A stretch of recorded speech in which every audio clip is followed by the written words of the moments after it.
Hafid pushed aside the half-eaten loaf of bread and considered his unhappy fate. Tomorrow would be his 4th day in Bethlehem, and the single red robe that he had carried so confidently away from the caravan was still in the pack on the back of his animal, now tethered to a stake in the cave behind the inn.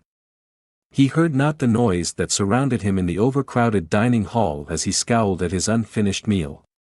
Doubts that have assailed every seller since the beginning of time passed through his mind. Why will the people not listen to my story? How does one command their attention? Why do they close their door before I have said 5 words? Why do they lose interest in my talk and walk away? Is everyone poor in this town? What can I say when they tell me they like the robe but cannot afford it? Why do so many tell me to return at a later date? How do others sell when I cannot? What is this fear that seizes me when I approach a closed door, and how can I overcome it?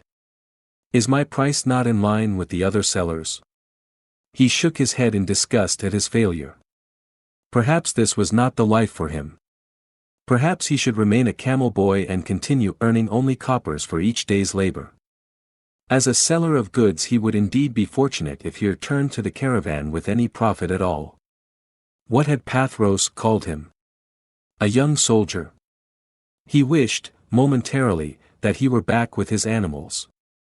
Then his thoughts turned to Lisha and to her stern father, Kalna, and the doubts quickly left his mind.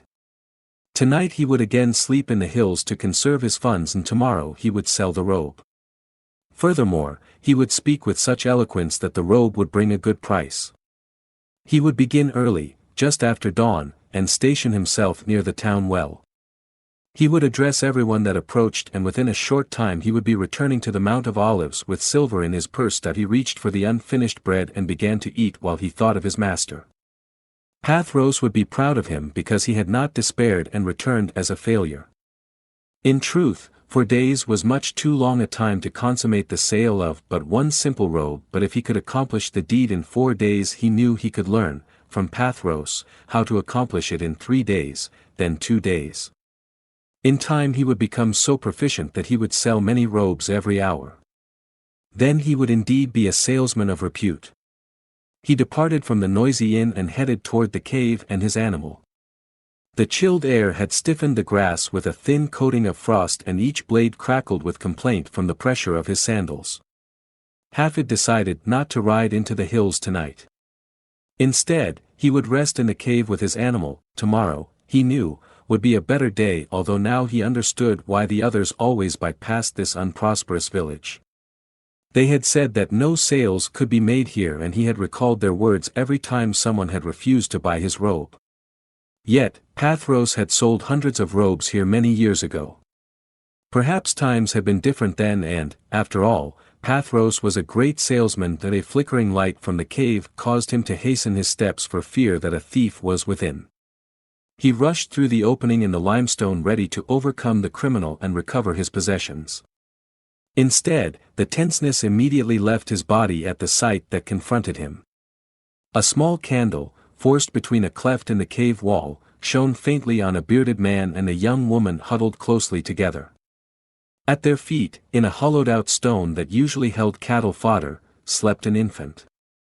Hafid knew little of such things, but he sensed that the baby was newborn from the child's wrinkled and crimson skin. To protect the sleeping infant from the cold, both the man's and the woman's cloaks covered all but the small head. The man nodded in Hafid's direction while the woman moved closer to the child. No one spoke. Then the woman trembled, and Hafid saw that her thin garment offered little protection against the dampness of the cave. Hafid looked again at the infant.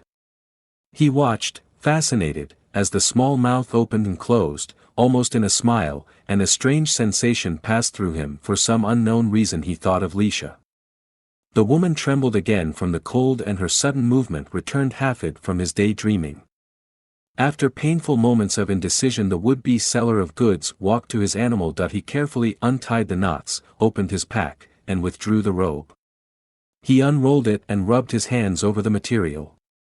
The red dye glowed in the candle light, and he could see the mark of Pathros and the mark of Tola on its under side.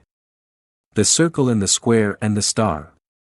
How many times had he held this robe in his tired arms in the past 3 days? It seemed as if he knew every weave and fiber of it. This was indeed a robe of quality. With care it would last a lifetime. Hafid closed his eyes and sighed. Then he walked swiftly toward the small family, knelt on the straw beside the infant, and gently removed first the father's tattered cloak and then the mother's from the manger. He handed each back to its owner. Both were too shocked at Hafid's boldness to react. Then Hafid opened his precious red robe and wrapped it gently around the sleeping child. Moisture from the young mother's kiss was still on Hafid's cheek as he led his animal out of the cave.